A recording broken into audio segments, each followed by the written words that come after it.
ICE confirms, I don't know if you guys heard about this, that Georgia student, so let me read it again. ICE confirms the Georgia student murder suspect entered U.S. illegally, was previously arrested, this is going to shock you, in New York City.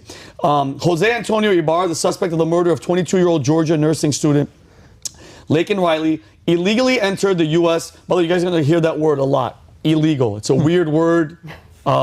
Just get used to it. In 2022, as confirmed by immigration, by ICE, he was previously arrested in New York City on charges of injuring a child, mind you, doesn't belong in the country, injured a child, and a motor vehicle license violation. ICE usually requests law enforcement, local law enforcement, to detain suspects like Ibarra, but he was released before a detainer could be issued due to New York City's sanctuary city policies. However, after Ibarra's arrest in connection to Riley's murder, ICE finally lodged the detainer. Laken Riley, she was a nursing student. She was found dead near a lake on the University of Georgia campus. Ibarra faces multiple charges, including malice, murder, felony murder, aggravated battery, aggravated assault, false imprisonment, kidnapping, keeps going, hindering a 911 call, and concealing another's death. By the way, his brother is a gem, too. His brother was just another illegal, arrested on a bunch of fraud charges. But I love it. I'm almost done, because this is driving me nuts. Ibarra, he's a Venezuelan national, illegally, there's that word again, in the U.S. after he was released in September from 2022. You guys want to know why? Lack of detention space. They let this piece of garbage go because they're like, hey, we already have enough in here. We've got to let him go. And just really fast, I want to list a few more names of young people that have been murdered by illegals over the past 4 months. Let me just, it might be less, but it's less than 6 months. Kyla Hamilton, she's 20 years old. She's an autistic girl. She was raped, then murdered by an illegal El Salvadorian MS-13 gang member, illegally in the country. Lisbeth Medina, 16 years old, from Texas. She was stabbed to death and had her skull crushed by an illegal immigrant. Doesn't belong in the country. Alex Wise, a 10-year-old boy from Texas that was killed in a hit and run by an illegal. There's that word again. Rogelio Ortiz, he was deported 5 times. And the last, Maria Gonzalez, 11 years old. Notice how all these people getting murdered and raped are young girls. 11-year-old, she was sexually assaulted and strangled while her father was at work by an illegal immigrant. His name is Juan Carlos Garcia Rodriguez. You guys remember? I know you do. All of you are going to remember. Remember when Trump was crucified for saying they're not sending their best? This is exactly who he's talking about. And this is what I come down to, and I'm going to give the floor. I'll go to Monica and I'll go around. Who takes responsibility for these young people getting murdered? Okay, and I get you can't stop anybody. Even if you legally let in immigrants, some of them are going to make mistakes and stuff like that. But even the Border Patrol Union said in a statement a couple days ago, Joe Biden, which I still don't believe it's him, it's the people like you said, the deep state and all the people that are making when they say they, these are the they. Joe Biden is directly responsible for the deaths of innocent Americans in the hands of illegal aliens. He is the president.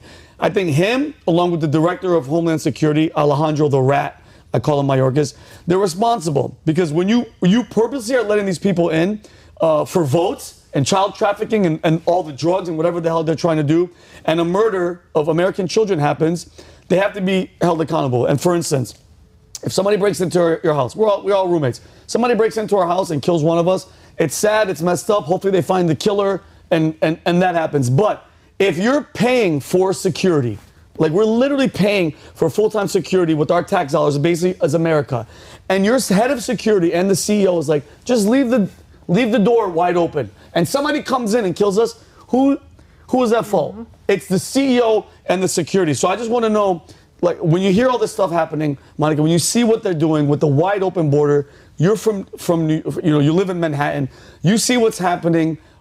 Is there any end in sight? What's the goal? What's happening? And who should be held accountable and what should happen to them? So yesterday on my podcast, I actually ran that clip of Trump, and it was literally his announcement in June of 2015. Yeah. It was one of the first public comments he made as a candidate for president. And he said, that when you have lax border enforcement, like we did under Obama, when Trump was first running, he talked about they're not sending their best, they're sending rapists and murderers, and I guess there are some good people, remember that? Yeah. And they jumped all over him. They crucified him.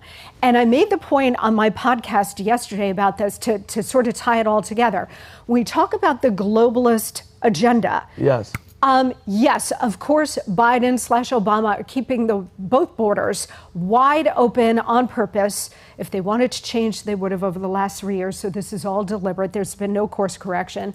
And of course, they want to flood the country with illegals to get them on a path to citizenship and then get them voting to lock in a permanent Democrat voting majority. So you never again get a Republican president or a Republican Congress or anything. And a one-party state is communism. That's what Marxism is, what they right? want. So that's part of it, of course. But there's another element to this, guys, which is the globalist agenda, which is to get the world to a one-world government with them sitting on top of it, of course. But in order to get there, you have to erase the world's borders.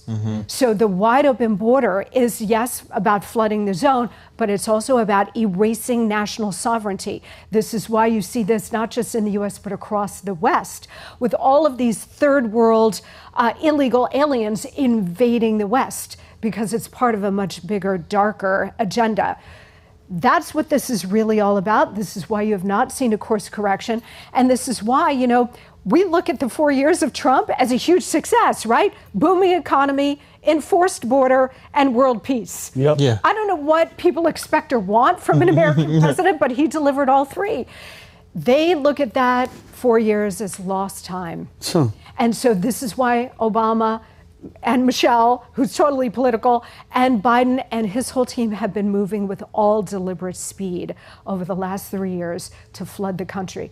You're exactly right. These young women are being killed by people who should not be in this country to begin with. And if you go back, 1995, I played Bill Clinton's clip on my podcast yesterday too. He was all about enforcing the border. Big time. Deportations, rule of law, getting control of illegal what happened immigration. to that attitude? Because the Democrats are now a completely Marxist revolutionary party. 100%. That's why. Yeah, I mean, the thing that really sticks out to me about this is that things might seem overblown sometimes that you're just hearing about it on the news or whatever, but when you start to hear about it from like the people you actually know in your life, you know it's really a serious thing. So I can't tell you how many of my friends and family, just scattered all throughout the country, have said that they've either had like a crime-related incident happen near them or robberies, whatever, and it turns out to be from illegal immigrants. So it's not even an exaggeration to say that, you know, everybody in the country is being touched and affected by criminals running around, because most of South America, a lot of countries in Africa are sending their criminals here. So, like, what better way to destabilize the most powerful country in the world than to, like, empty your jails and do it? And here's my thing. What do you tell the parent of an 11-year-old or a 10-year-old or a 16-year-old or a 28? I don't give a shit about what do you tell the parent of, imagine that phone call. While you were at work, dude, this pisses me off so much. While you were at work, your 11-year-old or 16-year-old was raped and then murdered in your house, and you obviously you lose your mind, you're sad, you're emotional, and then you start asking the questions. Who was he? This is he. Where is he from? Oh, he wasn't supposed to be in the country from 2022 because Biden's policy with Homeland Security with Mayorkas let them in. Where does the responsibility fall, and who's held accountable, Brandon? Well, you know, Monica's absolutely right that it's the globalists that are accountable, because, you know, Biden, you know, it's probably some degree of blackmail. Mayorkas probably some degree of blackmail. They've done terrible things that they'd be, you know, thrown in jail for if they ever got exposed. So that's what they're being threatened with, and that's why they're just helpless to stop any of this stuff. So, you know, that's like. But you know what? People who say Biden is incompetent or what's the plan.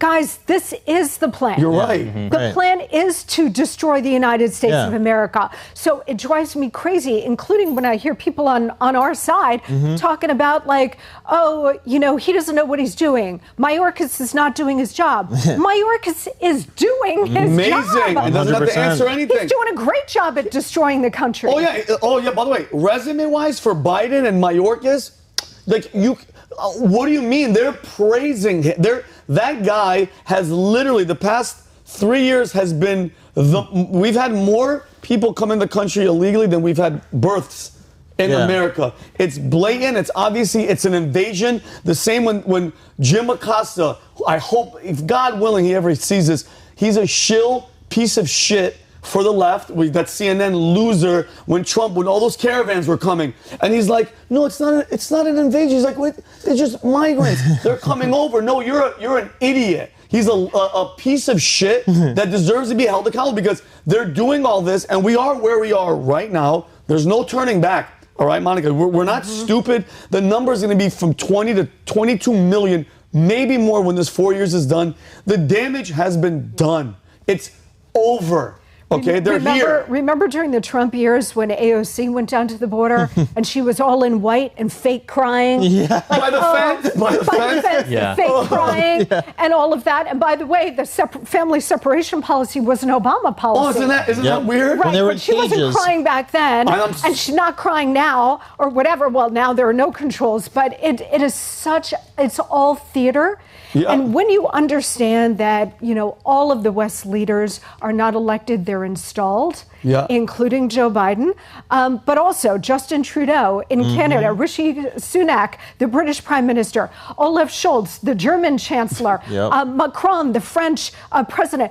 They're all installed by the World Economic Forum. Leaders. Yeah, Macron literally worked for They're Rothschild all Bank. doing the same agenda. And that's why when you get a populist like a Milei in Argentina, or the Hungarian Prime Minister, Orban, when you get a populist like Trump, they stick out. The new president of El Salvador, Bukele. Oh, I love that guy, Bukele. Phenomenal. Amazing. Phenomenal. There is a shift happening. And I'll tell you, on the illegal immigration issue, guys, if there's any silver lining out of this, and these are horrors that we're talking about here, but any silver lining, it is that it is waking up traditional Democrat constituencies like black voters and Latino voters. They are pissed. They are screaming at their mayors in New York, Chicago, San Francisco, Seattle. They are pissed. Washington, D.C., they're screaming at them because their communities are getting absolutely decimated. Yeah, look what happened. All of the resources are going to the illegals. Yeah, Eric Adams was going to house migrants in luxury housing in New York City until the residents in New York City went, we could use that housing for people. What are and you then doing? they reversed their stance. And by the way, it's funny that you bring up AOC, who's just the most brilliant bartender turned congresswoman in the history of bartenders turning to congresswoman. She was the day Laken Riley was killed. She was murdered in Georgia. She goes on MSNBC, one of my favorite networks, and she has the nerve to say that the illegal crisis is a hoax. This is the day this girl was murdered. Kelly, can you please play this clip? Idea that Republicans, in order to win an election, say we need to hermetically seal the border when they know that is economic self-sabotage to the U.S. economy. And they are saying, let's do it anyway. And to compensate for the negative effects, we're going to allow and throw people's kids into factories. Oh, shut up. That is what they are doing in rolling back child labor laws while being as xenophobic and anti-immigrant as they are, and while ginning up this false narrative about this being a crisis. And by the way, also preventing and blocking any legislation that would provide not just a path to citizenship, but a path to work papers, a path to allowing people who want to work to be paired with American businesses who need people to work. And there is not only no moral calculation, there is no economic calculation, there is no logical calculation, there is only a political calculation. My head hurts. And that political calculation is and here's great the thing. acting, though. Yeah, no, great acting. It's okay. She's obviously not bright at all. Or she's a genius. Or she's a genius because, well, think about it. To say something like that, she is listening to her handler saying, listen, and by the way, she's from New York. Yeah. She doesn't give two shits, and it pisses me off, guys.